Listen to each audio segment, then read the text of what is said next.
Alright, so I wanted to wait before I made this video titled Why You Should Swing 3-0. So in this video you're going to find why you should swing 3-0, why you should run up the score, or stay competitive. If you're anybody who's closed-minded about this topic, then I suggest you don't watch the rest of this video because I have very strong opinions on why you should swing 3-0. But if you're open-minded and for whatever side you're on, whether you should swing 3-0 or you shouldn't, if you're open-minded and open to new suggestions, then watch this video. Let me know what you think below. So I wanted to wait because I needed evidence to support my claim. And there's plenty of evidence out there that shows that no lead in baseball is safe. I mean, I'm a Mets fan. The Mets are notorious for bullpen meltdowns. We give up so many leads late in the game that it's ridiculous, right? And I think that's where a lot of my opinions originated from, is just watching the Mets just pour it on and then ease off the gas pedal. My evidence in 2020 thus far is obviously the Blue Jays versus the Phillies, where the Blue Jays defeated the Phillies in the bottom of the 6th inning in a 7-inning game. Now, just recently, the actual team that got criticized for pouring it on just came back from a 7-run deficit in the bottom of the 7th inning. Now, 7 runs are the same amount of runs they were up by when they hit that grand slam. Maybe the Mariners just eased off the gas pedal a little bit. Maybe the young teams are taking over baseball right now. Whatever the case is, no matter where you are in baseball, you should be pouring it on. So that's the first reason, is that comebacks in baseball are possible. And the reason why these comebacks are so possible is because there's no time limit. In basketball, you can take a knee. Whoa! Basketball, you can run the clock. In football, you can take a knee. In baseball, it's the outs. If the outs are on your side, the favors are too.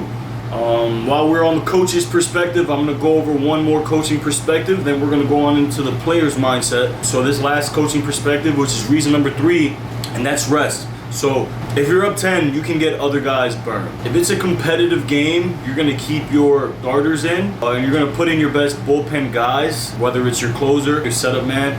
But if you're up 10, you can give the bottom of the bullpen guys some extra reps. You can get him some playing time. You can rest a position player who's aching, who's sore, who's tired, who might not be feeling well. But from a coaching managerial standpoint, you can move these pieces a little bit differently and think more long term. Think about tomorrow. Think about this guy who hasn't had a rest. These 3 coaching perspectives are why you should run up the score. Now let's go right into why players should swing 3-0. Now this is for my youth baseball players right now. Think of a sponge, right? You put a sponge in a liquid, it'll absorb the liquid, right? Let's think of the liquid as knowledge. So let's think of the liquids as 2 different liquids right here. Let's think of alkaline water, and then we have garbage water, right? You put a sponge in a bucket of those waters, the sponge will absorb it. So what I'm saying is, you guys are like sponges. You guys will absorb any information you receive, whether it's positive or negative. So make sure you're careful about what you're absorbing. If there's a coach telling you to stop being competitive, then that's a problem. It's time to either speak up or find something new, because competitiveness is what gets you to the next level. You're gonna reach a point where everyone's talented, but not everybody's competitive. Not everybody wants to win. Not everybody has a burning desire to win a baseball game, to win a pitch, to win an at-bat. So make sure you guys are competing. If they're telling you to take 3-0, that's one thing. But if they're telling you to stop scoring runs because the other team is too far behind, then I don't know what else to tell you. At the end of the day, a 0-0 get me over fastball should be treated the same as a 3-0 get me over fastball. So if it's 0-0 or 3-0, it's a fastball over the plate. You should be swinging, right? If you need base runners, if you're down 6 runs, then yes, take a pitch, right? But if you're up and you're seeing the ball well and you're swinging the hot bat, swing. So stay in the moment, because all that matters right now is the ball that's in that pitcher's hand. This might be the best pitch you see all day. This might be the best pitch you see all week. Who doesn't like fastballs over the plate? Get your reps in. Tomorrow's a new day. You don't know what's going to happen tomorrow. You don't know if your name's going to be in the lineup. You don't know if you're going to wake up with a fever.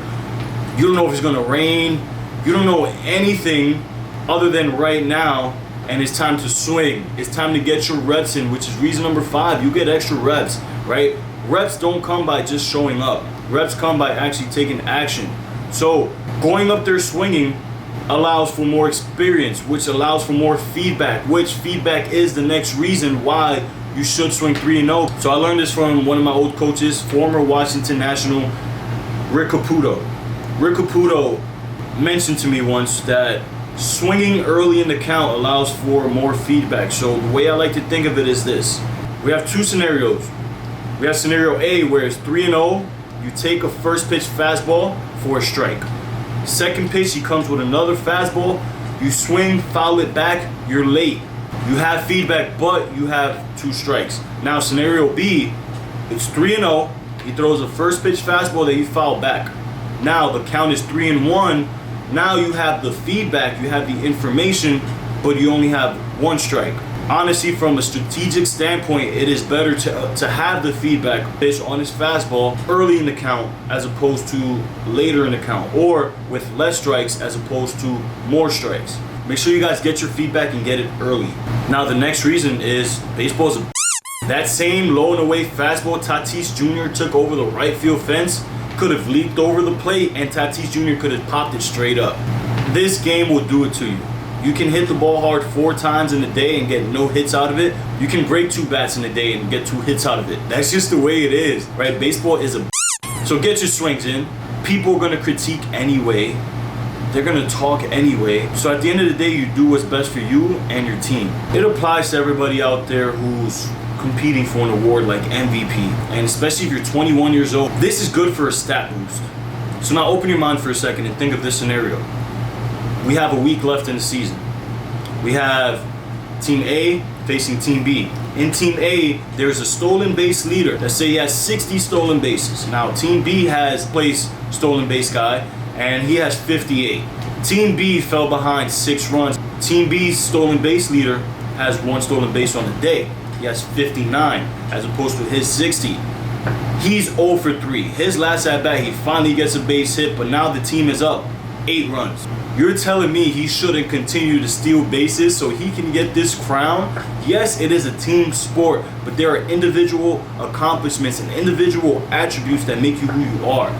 To tell somebody to stop doing what makes them good is mind-baffling to me. This guy is still trying to win. Team B is still trying to win, so they can steal, they can swing, but these guys got to ease up because it's disrespectful to the game to beat a team that bad. No. Tomorrow, this team can no-hit you. Tomorrow, this team can kick your ass. All in all, this guy that's on the mound is still a pitcher. He's still throwing gas. He knows what he's doing. He's still trying to get Drew out. So take advantage of that, right? Take advantage of mistakes or get me over stuff and hit it hard. That's what Tatis did. It wasn't a moonshot. It wasn't like he was trying to hit a home run. I'm pretty sure he wasn't in the dugout and said, "Hey, bro, I'm going deep." It's not how baseball works. You can't just go deep, otherwise everybody would have 87 home runs. Hitting a ball is not an easy thing to do, much less hitting it over a fence. At the end of the day, there's still a competition. It's you versus the ball, and the guy with the ball is trying to still get you out, no matter what the score is. So stay in the moment. The score's irrelevant, the innings are irrelevant, the count's even irrelevant. It's you versus the ball. Stay in the moment. Coaches, there's 3 reasons why you should run up the score. Players, there's 7 reasons why you should swing 3-0. All in all, 10 reasons why Tatis Jr. is not wrong for what he's doing. In my opinion, obviously everybody has their own. We still got a lot of guys stuck in the old school mentality like Chris Woodward, who's grew up playing the game a long time ago. So for him to say that's not how he grew up playing the game, a lot can happen in those 30 years that has passed. The game is evolving, so should you. If the rules are unwritten, can't nobody see them. They're not written down. It's like writing an essay in your head and then handing it in to the teacher. So if you guys made it this far and you guys enjoyed this video, learned anything new, give it a big thumbs up because it supports your boy and I really appreciate it. If you haven't already, hit that subscribe button, hit that notification bell so you be notified because we post videos. Looks like it's going to be every Friday. If you like training stuff, if you like good baseball content, follow us on Instagram. Time is now baseball. You get busy. We're here to help you grow as a baseball player and grow as a person because baseball and life are like siblings, right? I've said it before. Only way to get your reps in is to swing. Only way to swing 3-0 is to have a bunch of confidence. The only way to have confidence is to have trust and belief. The only way to have those things is by getting to work. So get to work because you know what time it is. Time is now.